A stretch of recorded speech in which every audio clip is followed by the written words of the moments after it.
하나님의 평화가 여러분과 함께하기를 주의 이름으로 축복합니다. 오늘 우리에게 주시는 하나님의 말씀은 마태복음 20장 29절부터 34절 말씀까지입니다. 어떤 일은 그저 마음에 품는 것만으로도 응답되는 경우가 있습니다. 또 어떤 것은 한 번, 두 번, 여러 번에 걸쳐 기도하면서 기도가 이루어지는 것을 봅니다. 그런데 어떤 일은 수십 번이 아니라 수백 번, 1, 2년이 아니라 10년, 20년, 어쩌면 평생 기도해도 아직까지 응답되지 않은 일도 있습니다. 그렇다고 기도를 포기해야 할까요? 몇 번 기도하고 몇 번 부르짖어 보고 일이 되어질 기미가 보이지 않으면 그만두어도 되는 걸까요? 시편 22편에 내가 주께 부르짖어 구원을 주께 의뢰하여 수치를 당하지 아니하였나이다 라는 고백이 있습니다. 구원을 열망하며 부르짖는 행위는 일회적 행위가 아닙니다. 지속적이고 반복적인 기다림과 탄원의 행위입니다. 이스라엘은 애굽의 포로로 잡혀갔을 때 무려 400년을 부르짖고 기다리고 또 열망했습니다. 예수님 앞에 나온 인생들은 대부분 깨지고 금이 간 인생들이었습니다. 기존의 종교 시스템과 공동체 안에서는 회복의 길을 찾을 수가 없고 그들은 배척당하거나 차별당했습니다. 그들이 예수님을 만났을 때 할 수 있었던 최선의 선택은 다윗의 자손 예수여 나를 불쌍히 여기소서 내게 자비를 베푸소서 부르짖고 외치는 일이었습니다. 성전에서 부르짖는 것이 아닙니다. 장터에서 사람들이 오가는 행길가에서 부르짖었습니다. 주님께 자비를 구하고 부르짖는 자리는 성전, 교회도 될 수 있지만 우리가 지나는 자리 혹은 우리가 머무는 어느 장소도 될 수 있습니다. 주님은 부르짖는 이들의 소리를 듣고 말씀합니다. 내가 너를 불쌍히 여긴다. 네가 믿은 대로 될지어다. 또 나병 환자에게는 내가 원하노니 깨끗함을 받으라. 오늘 성경 말씀에서는 불쌍히 여겨달라고 자비를 구하는 두 소경에게 긍휼한 마음을 가지고 그들의 눈을 만져주셨습니다. 세상에서 심지어 가정 안에서도 힘 있는 사람이 주도권을 잡습니다. 힘 있는 사람이 상황을 이끌어갑니다. 그런데 주님의 공동체, 주님과 함께하는 나라에서는 힘 있는 자가 아니라 주님을 향해 간절함으로 나가는 사람이 상황을 반전시킵니다. 상한 마음, 애통하는 심령으로 주님을 찾고 부르짖고 원하는 사람의 기도가 응답되고 상황이 바뀝니다. 주님의 긍휼과 자비가 없이는 견딜 수 없는 절박함에 주님께 외치고 말하고 소망하는 사람입니다. 이 사람이 가정을 변화시키고 일터를 움직이고 공동체를 새롭게 합니다. 그래서 집안에서 가장은 아버지, 남편이 아니라 가장 예수를 사랑하고 기도에 전심인 사람입니다. 왜냐하면 주님을 사랑하는 그 사람의 기도가 그 가정 안에 이루어지기 때문입니다.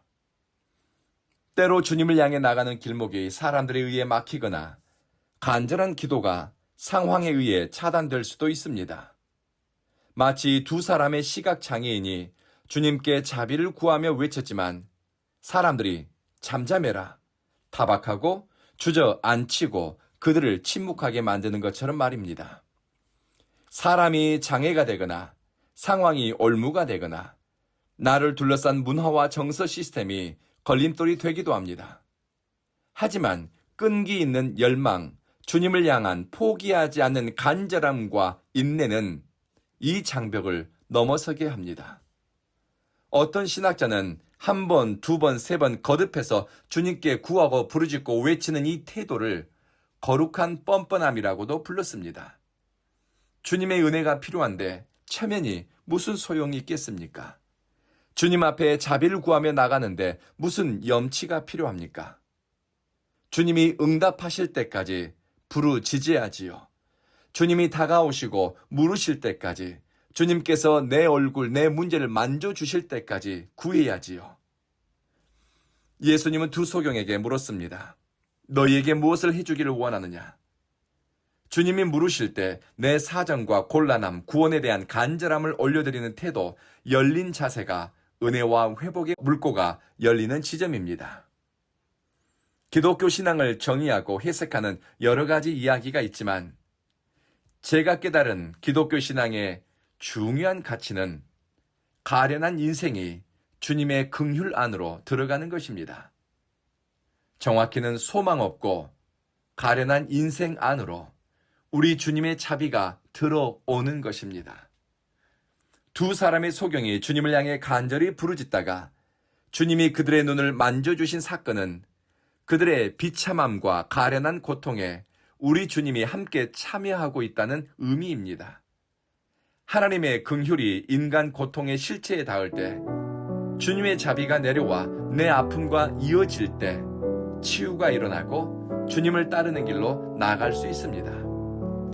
사랑하는 성도 여러분, 주님의 자비를 오늘 아침 구하면서 우리 삶의 아픈 것, 가련한 인생이 마주하고 있는 딱한 현실, 내가 사랑하는 이들의 아픔을 주님께 애통하는 마음으로 올려드립시다.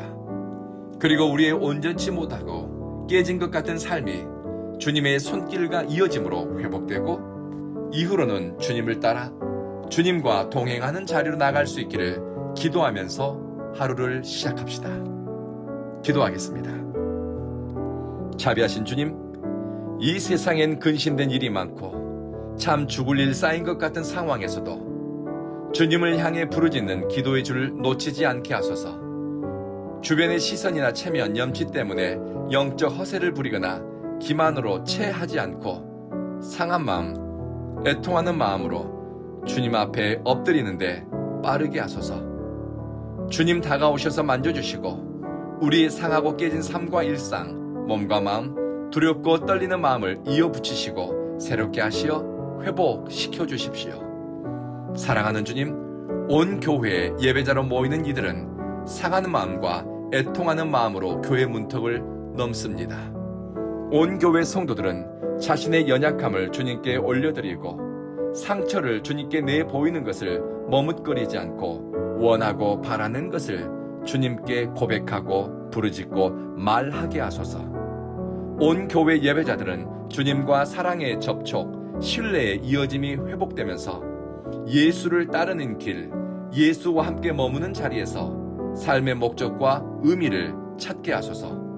주여, 오는 주일 주님이 기뻐하시는 예배자, 주님이 만나고 싶은 예배자, 주님이 찾으시는 예배자를 온 교회로 이끄시어 우리는 신령과 진정으로 성령 안에서 주님께 예배드리게 하소서. 온 교회를 불쌍히 여기소서. 우리 온 교회 가운데 자비를 베푸소서. 예수님 이름으로 기도합니다. 아멘.